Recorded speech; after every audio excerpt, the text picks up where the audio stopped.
Hello friends, welcome back to my YouTube channel. মই অনুৰাগ শৰ্মা আপোনালোক সকলোকে পুনৰবাৰ স্বাগতম জনাইছো মোৰ YouTube চেনেলটোলৈ। আজি মই আপোনালোকৰ সন্মুখত এটা নতুন ভিডিঅ' লৈ উপস্থিত হৈছো আৰু আজিৰ ভিডিঅ'টো মই আপোনালোকৰ সৈতে শেয়াৰ কৰিম, ডিসকাস কৰিম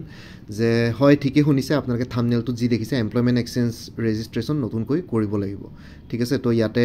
যদি আপোনালোকে এমপ্লয়মেন্ট এক্সচেঞ্জৰ ৰেজিষ্ট্ৰেচন নকৰে তেতিয়াহলে আপোনালোকে আসাম ডাইৰেক্ট ৰিক্ৰুটমেন্ট 2023 2.0 যোনটো পৰীক্ষা হ'বলৈ গৈ আছে তাৰ পৰা আৰু অন্যান্য ভৱিষ্যতলৈ হ'বলগীয়া গভৰ্ণমেণ্ট এক্সামছ বিলাকৰ পৰা বেণ্ডো হ'ব পাৰে। ঠিক আছে, পুনৰ পঞ্জীয়ন নকৰিলে এডিআৰই 2023 2.0 আৰু অন্যান্য চৰকাৰী পৰীক্ষাত অৱতীৰ্ণ হোৱাৰ পৰা নিষিদ্ধাজ্ঞ আৰোপ কৰা হ'ব। ঠিক আছে, তো বেসিক্যালি কথাটো হেতুৱে তো আপোনালোকে বস্তুটো বুজি লওক যে খালি আৰু এটা কথা কৈ দিছো ইয়াতে আপোনাৰ এমপ্লয়মেন্ট এক্সচেঞ্জত আপোনালোকৰ লাষ্ট 29 ফেব্ৰুৱাৰী 2024 লৈকে ডেট আছে। এই 29 ফেব্ৰুৱাৰীৰ ভিতৰতে আপোনালোকে ৰেজিষ্টাৰ কৰি লওক যিসকলৰ তেনেকুৱা ধৰণৰ ইস্যু আছে। বেসিক্যালি কথাটো কি হ'ল মই কৈ দিছো আসাম ডাইৰেক্ট ৰিক্ৰুটমেন্টত গ্ৰেড 4 ৰ আছে, গ্ৰেড 4 ৰ যিখিনি গ্ৰেড 4 বা ক্লাছ 4 পোষ্ট আছে তো গ্ৰেড 4 ৰ কাৰণে হাইয়েষ্ট কোৱালিফিকেশন লাগে ক্লাছ 12 পাস মানে হাই সেকেন্ডাৰী পাছলৈকে ক্লাছ হাইয়েষ্ট কোৱালিফিকেশন বিচাৰিছে আৰু গ্ৰেজুৱেট খিনিটো গ্ৰেজুৱেট লেভেলৰ কাৰণে লাগিব। গ্ৰেজুৱেট আৰু অন্যান্য তেনেকুৱা ধৰণৰ স্পেশাল কোৱালিফিকেশন আছে। এতিয়া কিছু মানে হাই সেকেন্ডাৰী পাস যেটো হাইয়েষ্ট কোৱালিফিকেশন আছে কিছুমান গ্ৰেজুৱেট ক্যান্ডিডেটসও গ্ৰেড 4 কাৰণে এপ্লাই কৰি দিয়ে। ঠিক আছে, আৰু তেওঁলোকৰ এমপ্লয়মেন্ট এক্সচেঞ্জ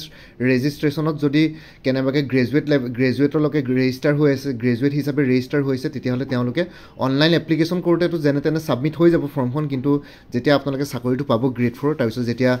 অফিচিয়েল ভেৰিফিকেশন হ'ব, ডকুমেন্টছ ভেৰিফিকেশন হ'ব তেতিয়াহলে আপোনালোকক ৰিজেক্ট কৰি দিব। ঠিক আছে, কাৰণ যেহেতু আপোনালোকৰ এমপ্লয়মেন্ট এক্সচেঞ্জত গ্ৰেজুৱেট বা তেনেকে পোষ্ট গ্ৰেজুৱেটলৈকে হাইয়েষ্ট কোৱালিফিকেশন আছে তো হেতু কাৰণে গ্ৰেড 4 কাৰণে আপোনালোকে কোৱালিফাইড নহয়। গ্ৰেড 4 কাৰণে হাইয়েষ্ট কোৱালিফিকেশন ক্লাছ হাই সেকেন্ডাৰী পাস লাগে তো হেতু কাৰণে আপোনালোকে কোৱালিফাইড নহয়। আৰু কোনবা যদি গ্ৰেজুৱেট ক্যান্ডিডেট আছে তেওঁলোকে গ্ৰেড 3 কাৰণে এপ্লাই কৰিছে আৰু এমপ্লয়মেন্ট এক্সচেঞ্জত যদি তেওঁলোকে গ্ৰেজুৱেট হিচাপে ৰেজিষ্টাৰ নাই, হাই সেকেন্ডাৰী হিচাপে ৰেজিষ্টাৰ আছে, নতুনকৈ গ্ৰেজুৱেট হ'ল, ৰেজিষ্ট্ৰেচন নকৰিলে, ৰেজিষ্ট্ৰেচন নকৰিলে, তাতে আপডেট নকৰিলে তেতিয়াহলে তথাপিতো তেওঁলোকে গ্ৰেড 3 পৰা বঞ্চিত হ'ব। গ্ৰেজুৱেট হৈ পেলাই গ্ৰেড 3 চাকৰি নাপাব। ঠিক আছে, তো বেসিক্যালি কথাটো হেতুৱে এমপ্লয়মেন্ট এক্সচেঞ্জ ৰেজিষ্ট্ৰেচন সাৰ্টিফিকেটখনে বহুত ডাঙৰ ৰোল প্লে কৰে যেতিয়া আপোনালোকৰ চাকৰিৰ কথা আহি যায়। কাৰণ আপোনালোকৰ তাতে যদি হাই সেকেন্ডাৰী পাছলৈকে আপডেট হৈ থাকে এমপ্লয়মেন্ট এক্সচেঞ্জত আৰু ইয়াতে যদি আপোনালোকৰ গ্ৰেজুৱেশ্যনৰ কি বুলি কয় কোৱালিফিকেশন দেখুৱাই পেলাই এপ্লাই কৰেও চাকৰি এটা, কিন্তু যদি এমপ্লয়মেন্ট এক্সচেঞ্জত যদি ক্লাছ 12 লৈকে আপোনালোকৰ ৰেজিষ্ট্ৰেচন হৈ থাকে তেতিয়াহলে আপোনালোকে কিন্তু এই গ্ৰেজুৱেট লেভেলৰ চাকৰিটো নাপাব পাৰে। ঠিক আছে, তো বঞ্চিত হ'ব পাৰে। তো বেসিক্যালি শেহতীয়াকৈ আসাম গভৰ্ণমেণ্টে সেইখিনি কথাই ক'লে আৰু লগতে কোনোবাই যদি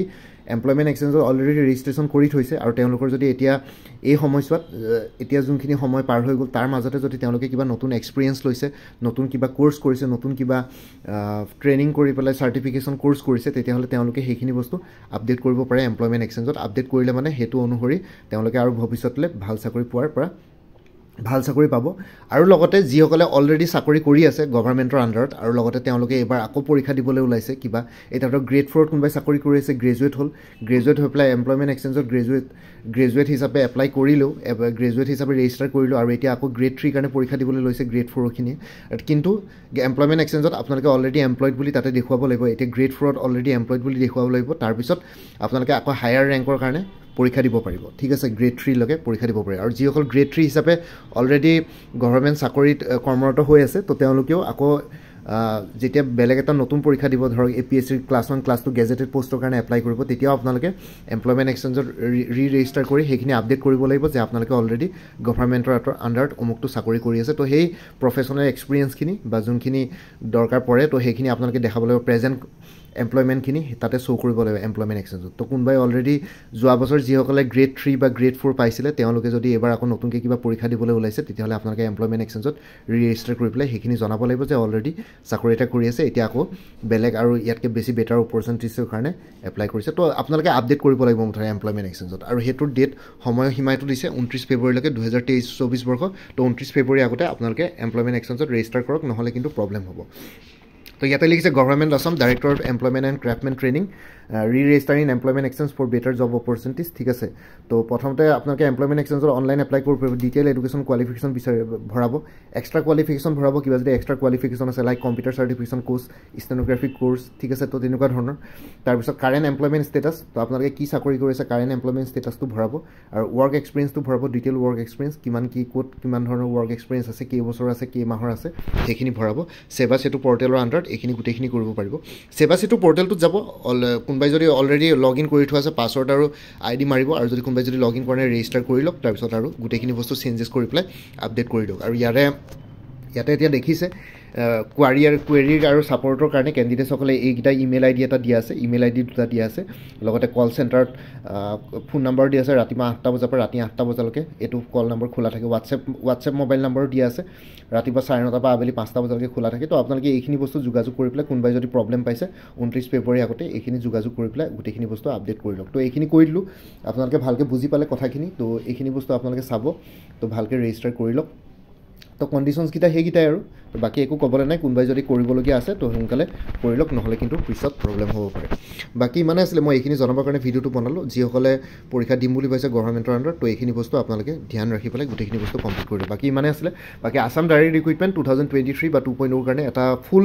কোৰ্স এভেইলেবল আছে সেই কোৰ্সটোৰ ডিটেইলছটো এই ভিডিঅ' ডেছক্ৰিপশ্যন আৰু কমেণ্ট ছেকশ্যনত দি দিছোঁ আপোনালোকে অফিচিয়েল চিলেবাছ অনুসৰি গোটেই কোৰ্সটো কভাৰ হ'ব আপোনালোকে কিতাপ নপঢ়িলেও হ'ব এই কোৰ্সটো পঢ়ি যাওক যোৱা বছৰ মোৰ পৰা অলমষ্ট 70% কুৱেশ্যনছ কমন আহিছে তো এবাৰো এই কোৰ্সটো লঞ্চ কৰিছোঁ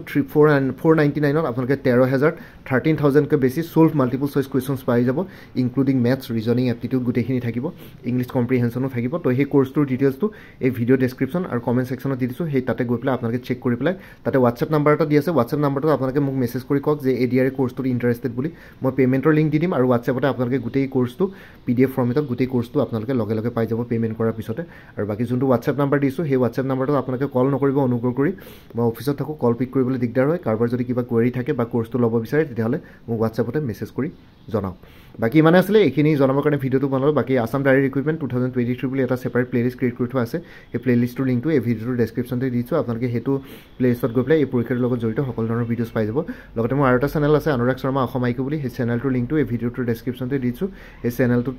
আপোনালোকে ছাবস্ক্ৰাইব কৰিব পাৰিব চ' ভৱিষ্যতলৈ এনেকুৱা ধৰণৰ কম্পিটিভ এক্সামছবিলাক দিয়াৰ ক্ষেত্ৰত আৰু অলপ এক্সট্ৰা গাইডেঞ্চ পাই যায় বাকী মোৰ ভিডিঅ'ছবোৰ চাই যদি ভাল পায় মোৰ চেনেলটো ছাবস্ক্ৰাইব কৰি ল'ব আৰু লগতে আপোনালোকৰ যিমানখিনি ফেমিলি ফ্ৰেণ্ডছ ৰিলেটিভছ আৰু চিনাকি এক্সপিৰিয়েঞ্চ আছে তেওঁলোকৰ লগত মোৰ চেনেলটো শ্বেয়াৰ কৰিব লগতে কমেণ্ট ছেকশ্যনত জনাব কিবা যদি কুৱেশ্যন থাকে ডাউট থাকে মই নিশ্চয় আপোনালোকৰ কুৱেশ্যনছ আৰু ডাউটছবিলাকৰ ৰিপ্লাই দিবলৈ চেষ্টা কৰিম বাকী আজিৰ ভিডিঅ'টো ইমানতে সমাপ্ত কৰি আপোনালোক সকলোৰ পৰা বিদায় দিলোঁ কাইলৈ পুনৰ এটা নতুন ভিডিঅ'লৈ আপোনালোকৰ সন্মুখত উপস্থিত হ'ম তেওঁলোকে ভালকৈ প্ৰিপেৰেশ্যন কৰি থাকক সকলোৱে অল দি বেষ্ট থাকিলে bye take care friends Bharat মাতা কি জয় জয় আই অসম